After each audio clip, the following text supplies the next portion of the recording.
Top of the afternoon, everyone. Thanks for joining us today for another session of Habitat Office Hours. My name is Kaya Tolliver. I am a developer advocate here at Progress Chef. I am here with George Westwater and Matt Wrock of the Habitat team. And we are going to discuss some new habitat updates that are unfolding for the product here. Happy to have you guys on again. Thanks for Happy to be joining here. Yeah, thanks us. for hosting us again. Awesome, awesome. Before we get started, let's, as usual, you all have been joining us for a while. You know that we do our pre-flight checks. So, if you are not following Progress Chef on Twitter, what are you doing? Follow us at Chef. You find all of our um, content that we put out regarding like blog posts. You find um, new live streams that we're going to be doing, planned outages and things of that sort, like and also webinars that we're planning as well. Absolutely all things chef on Twitter. It's like our little piece of Twitter land. Also, our community Slack. If you are a practitioner or if you are looking to get into the chef world, absolutely follow or join our community Slack. There's a wealth of knowledge there. Matt, you interact a lot on community Slack as well. Um, we do also a weekly community meeting where all the teams put out all of their updates and where folks can ask questions if they have questions about things that the teams are up to. So be sure to check us out there. Finally, please be sure to check out our Discourse channel. Discourse, it's more like Stack Overflow for Chef, right? Um, we've got we do release notes, we do our meeting notes. If you have a long form question that you need a forum style answer for, that's where you would want to go for that content. All right. Actually, first, we do have some community questions. Do you mind answering our community questions first, Matt? I don't want to put you on the Sure. spot here, but I've got some pretty interesting questions from some of our community members. Let's get started with those. Okay. So, this question came in so what we do and just kind of giving you a a synopsis of kind of this community question session. What we do is we get the questions that are have been asked from since the last Habitat Office Hour session, and ones that have not been um, fully fleshed out, or may we want to dig into a little bit deeper. We talk about them on the next one. So,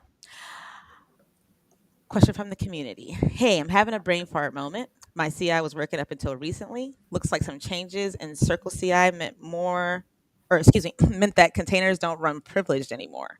This causes a state failure, permission denied, when running a build to the studio container. Do you know a way around this?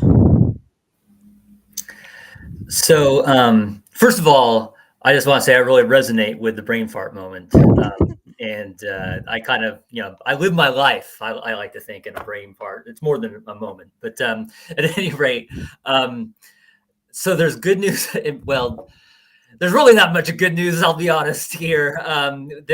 We don't support for the studio. So for a studio, a Linux studio, we don't support running that in a non-privileged container. So because what happened when the studio starts up, it starts up in a rooted environment. So you have to have some capabilities to spin up that environment. So you have to have like admin, you have to have Chroot. Both of those require a privileged container. So we, unfortunately, that's just not something that we support. So when you're running Habitat inside of your CI, and your CI is spinning up containers to to perform, whatever it is that you're telling it to perform, and that's going to include spinning up habitat. Then you do need to make sure that that you've got a non or excuse me a privileged container. You know Okay. the there is the option of spinning up the studio in a Docker container. However, you've got a limitation there where if your CI system absolutely has to perform whatever commands you give it inside of a container, then you've got the container inside of a container issue, which is likely not going is not going to work for you. And So at any rate, the short answer there is um, when entering a Habitat Studio in a container, it does need to be privileged. Great. Okay. I hope that answers your question. Um, Thank you so much, Matt, for that. We got one more for you. Okay. Hello, everyone. I have a Node.js app that that's built with Chef Habitat. The app has an endpoint that receives a file and writes it buffer to a file at the current act directory with the fs.write file sync method. When I run it in a Chef Habitat supervisor, it turns me to the following error. I have added the following command at do install, and after I copy all of my app files to the package prefix, I get the same results. What's going on here, Matt? so so one thing to keep in mind, when you're writing files or writing anything to disk at runtime, you do not want to write that to at what at build time is called package prefix, basically, and at runtime that would translate over to your whack hab whack packages directory, the directory where the actual package content is extracted to, because the idea is that that's your packaged content, that's more or less immutable, and so you don't want to change that. So what Habitat does is when it spins up your service, it basically it runs inside of this other area called hab/service, hab/svc slash whatever your service name is. And so if, for example, let's say in your run hook, you need to start up your binary and give it an argument of a file to write to, or maybe you have a configuration template where you give it a setting that points to some path that you're going to be writing log information or writing some kind of data to. Habitat does provide you with some variables that will point it in that direction. So for example, in a hook, that would look something like bracket, because the templates are using the handlebars syntax. So it'd be open bracket, pkg dot svc underscore data underscore path.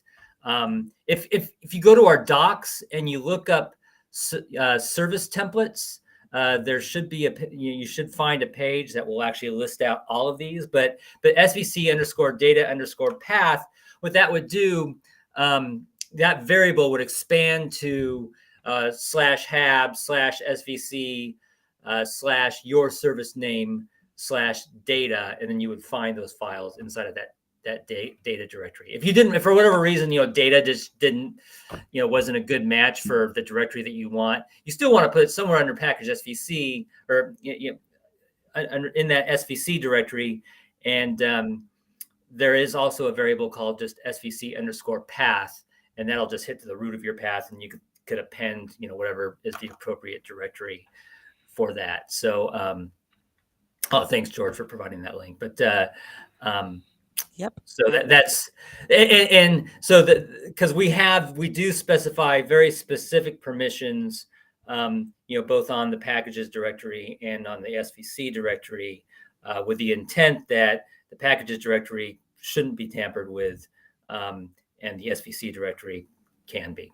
So hope that's helpful. It makes sense. Yes, absolutely. Thank you so much for that. I hope that is helpful. Any follow up questions? Please feel free to hit us up either on. If you're watching now and you have follow up questions, feel free to put them in the chat. Otherwise, you can ask follow up questions for that in the community Slack. Also, I would like to do a shameless plug. We do pull all these community questions from either community Slack or discourse. So if you want to get your questions answered on live, absolutely, throw them in our habitat channel, in our community Slack, or use the habitat category in discourse, and we will look there in those areas for our community questions for our live streams. So moving on. Thank you so much again, Matt, for answering those for the community. Okay, let's get rid of this. So, Matt, I hear there are some really major updates to Habitat's backoff and retry logic. And can you talk about those? And I hear you also have like a demo for us. Yeah. Love to talk about it. Let me share my screen. Da-da-da-da. And while I'm, oh, hold on. Yes, I do want to share. Oh, no, I don't want to share my system audio.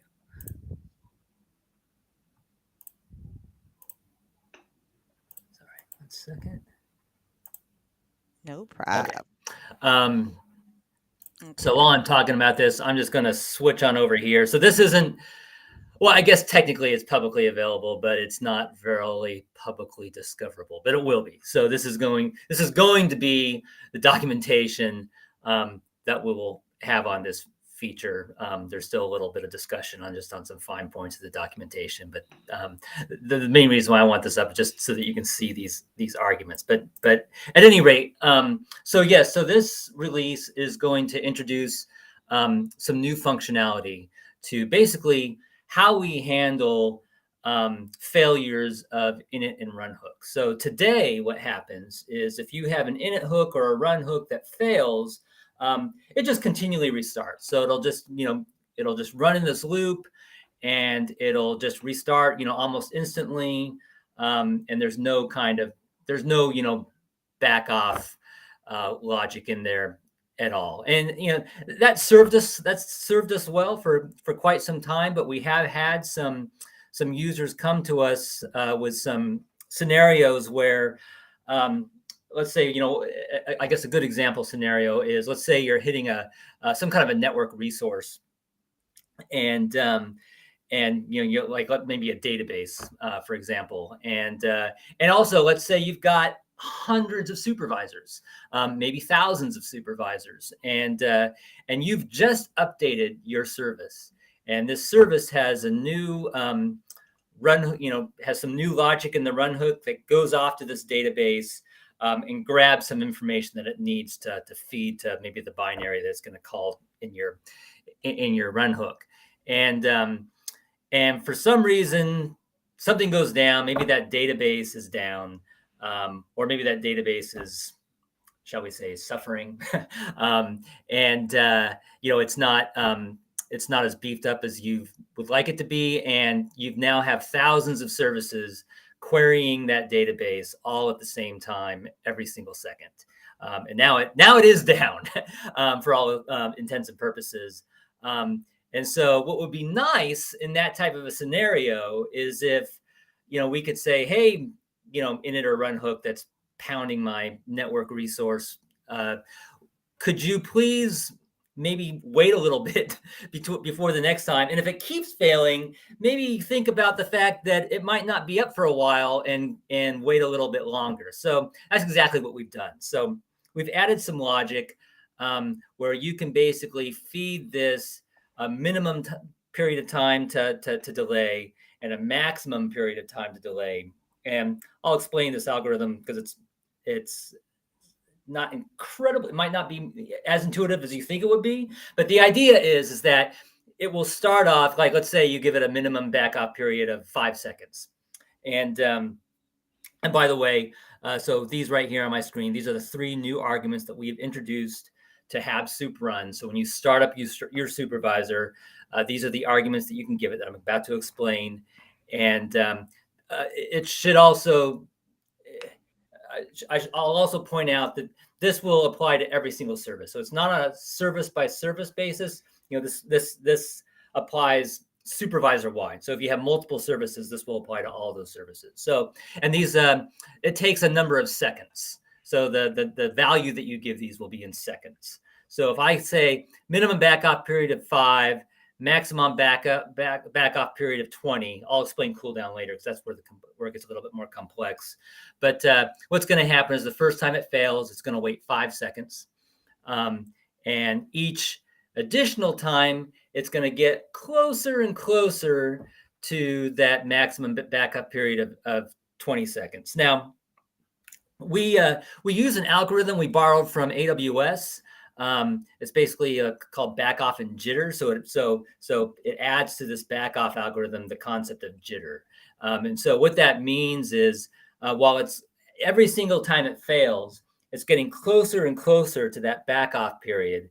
And basically the way to think about this is that the more times it fails, the more likely it is, not guaranteed, but likely it is to reach that maximum backoff period.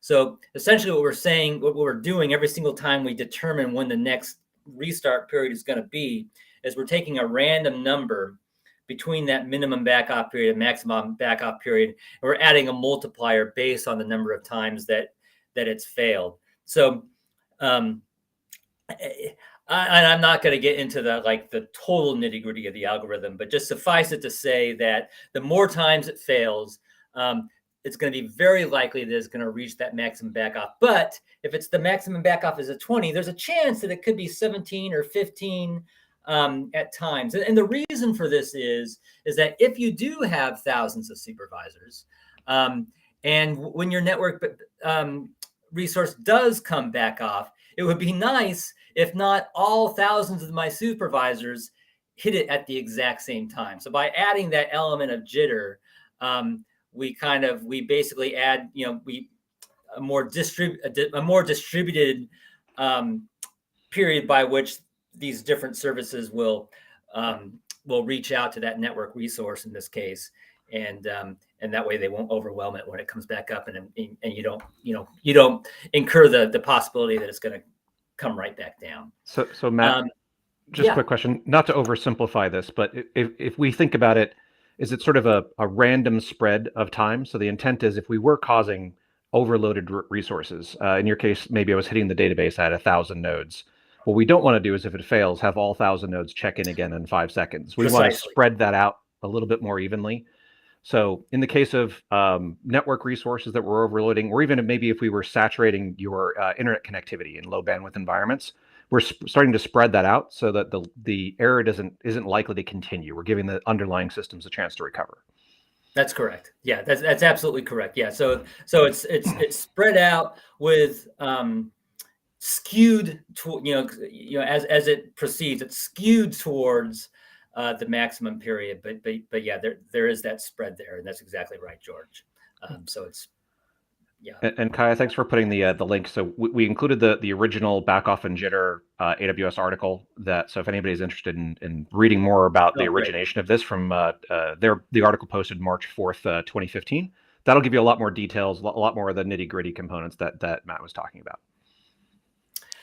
Yeah. So let me talk about this third one, because this one might seem kind of weird, like cooldown period. What is that? So basically what this is that the thing to think about is Habitat doesn't necessarily know, it doesn't know how long it's going to take for your service to come back up.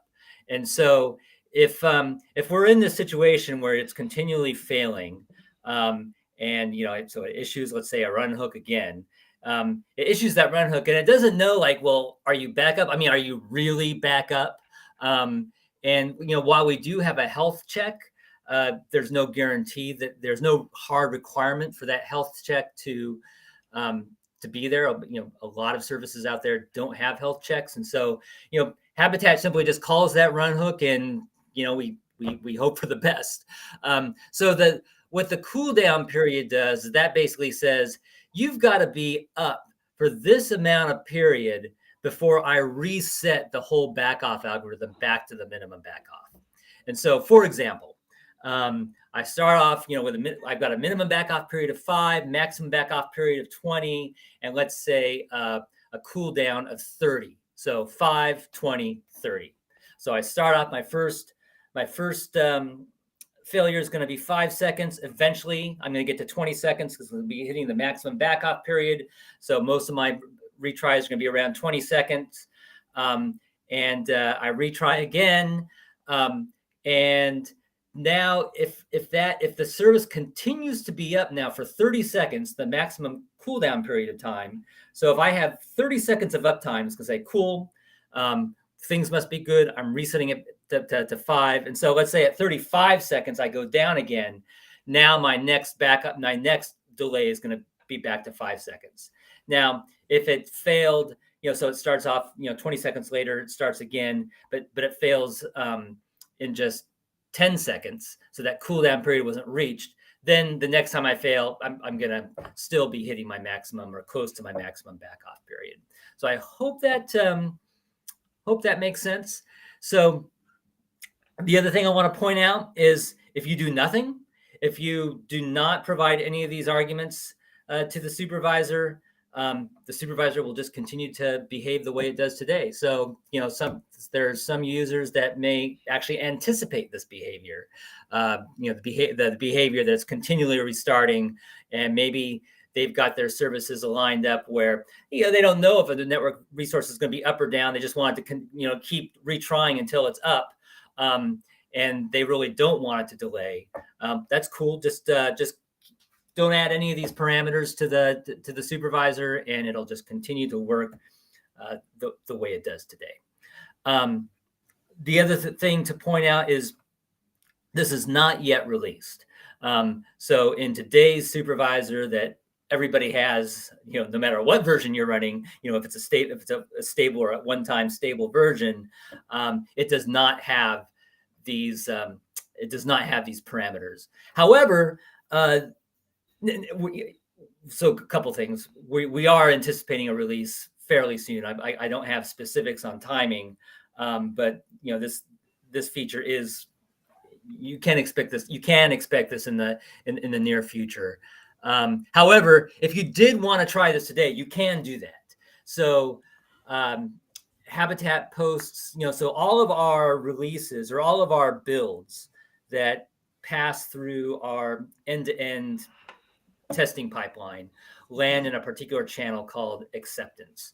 So just to give an example, if I wanted to do if I wanted to pull this down today, I would do hab package install core/hab sup, and then I give it a channel of acceptance. I've got this weird, my keyboard. First of all, I can't type. And my keyboard, I have this keyboard. I know. I've been doing this for 25 years. And it's nothing to be proud of. But it's gotten to the point where the letters on my keys are I can't find. So E and F and R and T, and eventually I guess all of my characters are going to be like this. So maybe that's how I teach myself how to type. Eventually, maybe that's it. So you have to memorize it. Right. Get this guy a new computer, please. No, I love this key. The funny thing is, this keyboard that I have, I won this keyboard as back in 2015. This is before I worked for Chef. I was, what's the award that we had at our community award? So I was the chef of the year. I can't believe I don't remember the at any rate, I was one of the chefs of the year, and one of the prizes was this keyboard. And so it has sentimental value, and it's also like a really cool mechanical keyboard. Anyways, That's what I was gonna ask. Mechanical keyboard. yeah. Somehow, people who have mechanical keyboards are very passionate about their keyboards. It's So funny. Like I'm not at all like a keyboard snob. I used to work with this guy that would literally make his own keyboard. Like, anyways, wow, but once I got this keyboard, I'm like, oh, I get it now. Like, it's nice. satisfying. The So, sounds. yeah, it is. It's very satisfying. Um, but it's annoying as hell for other people in the room. But at any rate, so if you issue this command, which I've already done and I already have it, this would get you this particular supervisor. And if I should also say, if you were to do that would get you the CLI.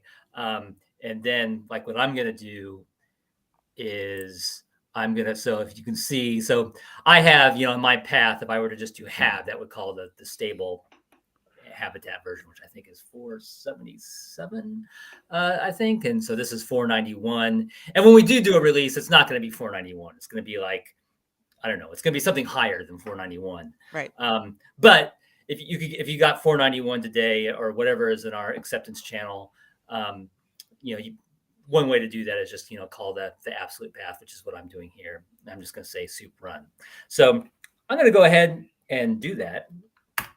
Do it. And so, as you can see, I haven't passed it any of those parameters. So, because I want to show just kind of like what happens today when this happens. So I've got just this dummy service that I run called blank one.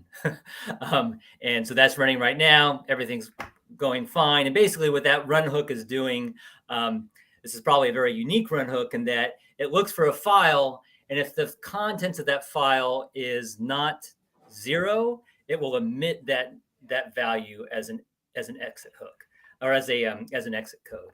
So right now it's successful, but let's make it fail. Let's see. So this is that file that I'm talking about. So if I do save this, so now it's gonna.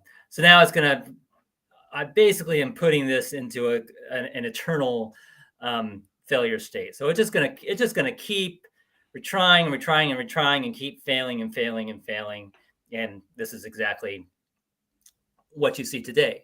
So so now let's go ahead and add some of these parameters. And I'm not gonna shut this down, because one thing I want to show, to which is fully documented, but just some people aren't aware of it, and it's good to call out here. So some may not know that all of the arguments that you pass to have soup run could be passed in a configuration file, and there's a known path. So it's a soup.toml file. So it takes a toml format, and it would be in your hab soup default config directory. And basically, as you can see here, I've got these commented out.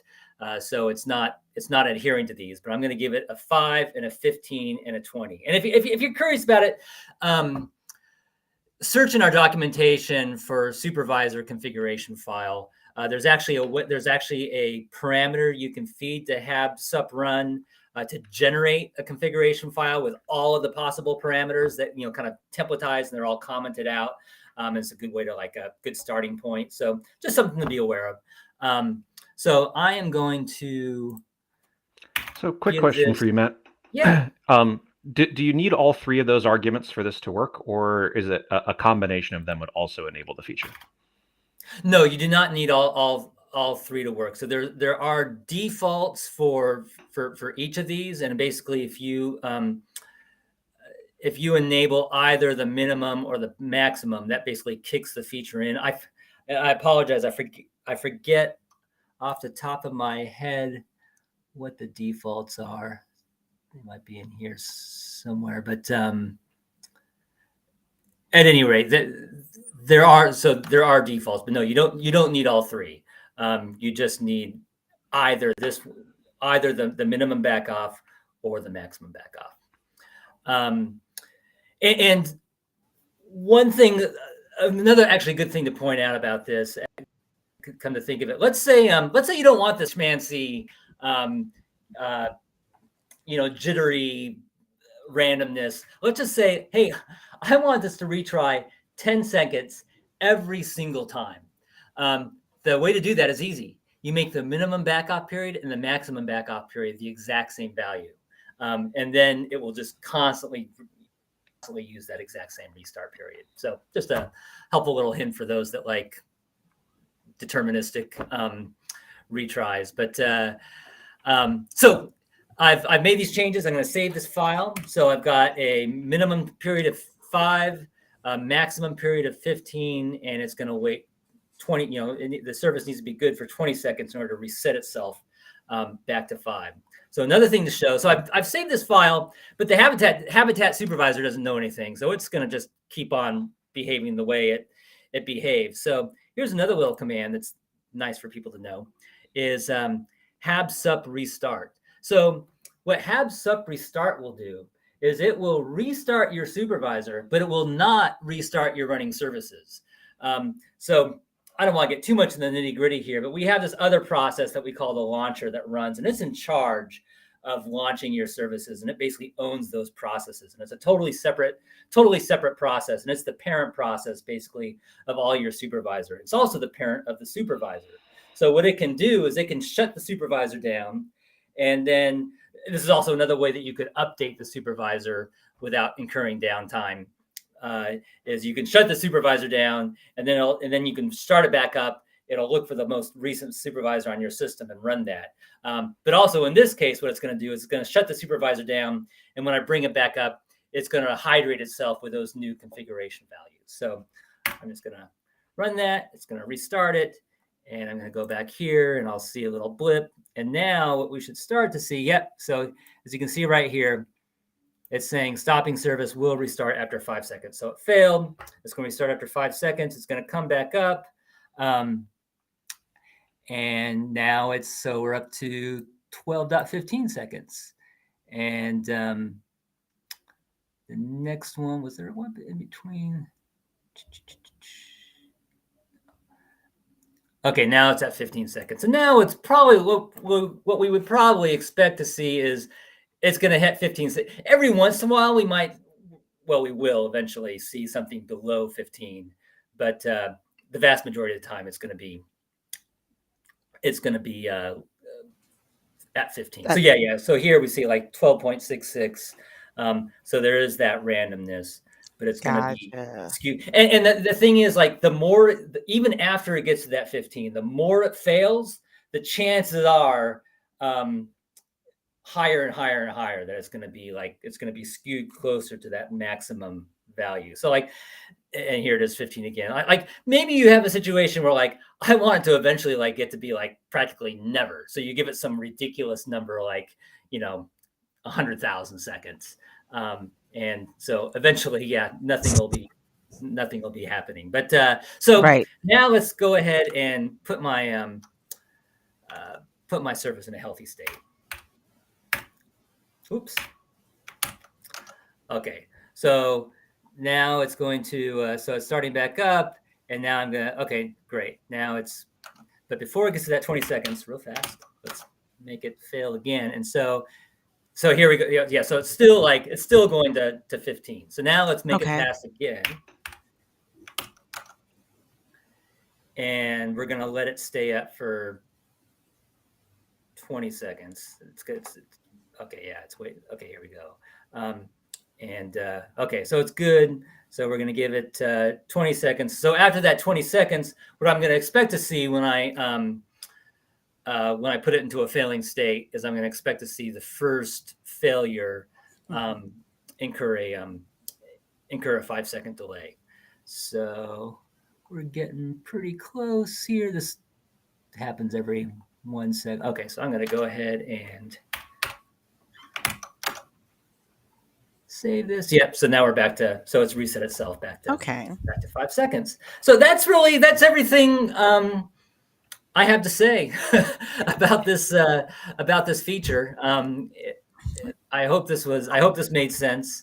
Absolutely. And there will be, so we will have documentation on the feature when it comes out, that you can look at. We've got oops, that was the wrong link. Here we go. We've got this has been posted, but we do have this blog post here that talks about kind of just the background around that algorithm. So that might be helpful to look at as well. Yep, and that is in the chat. So if you are looking at this after the fact, just click the comments and you will see the link to that article posted. Thank you so much, Matt and George, for going over that, those new updates that are rolling out. If there are any questions from our viewers and the community, feel free to put them in the chat. And if you are watching this later on, feel free to add a comment in the either YouTube or Twitch comments or LinkedIn. I think we're also on LinkedIn. And if you want to get to one of us directly, feel free to just go on ahead and head on over to our community Slack, and you can ping Matt directly. Shameless plug, right? So on the community Slack comment, anybody who's interested, please try the build out. It's out there. Matt, explained how to get it. We love feedback on this early. Sure. Maybe some examples of use cases where this can really help you through a particular problem.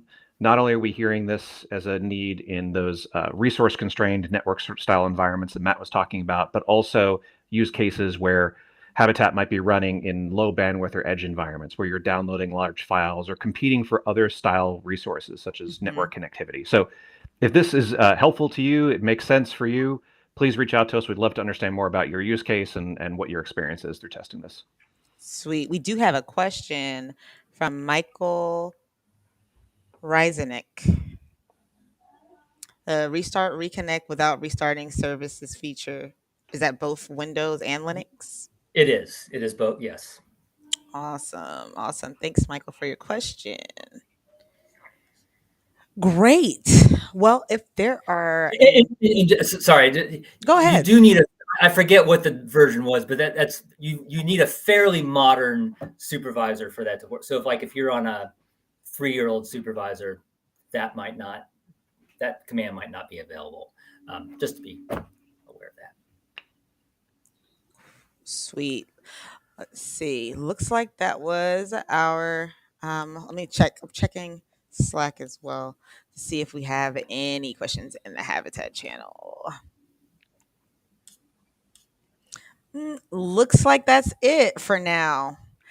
Thank you so much, Matt and George, for coming on, and thanks, Matt, for demoing the the new feature and answering some community questions for us.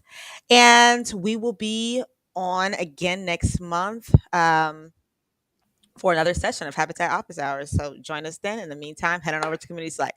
Feedback, questions, all of the above. We want to hear from you. Thanks. Thank you. Thank you. Bye.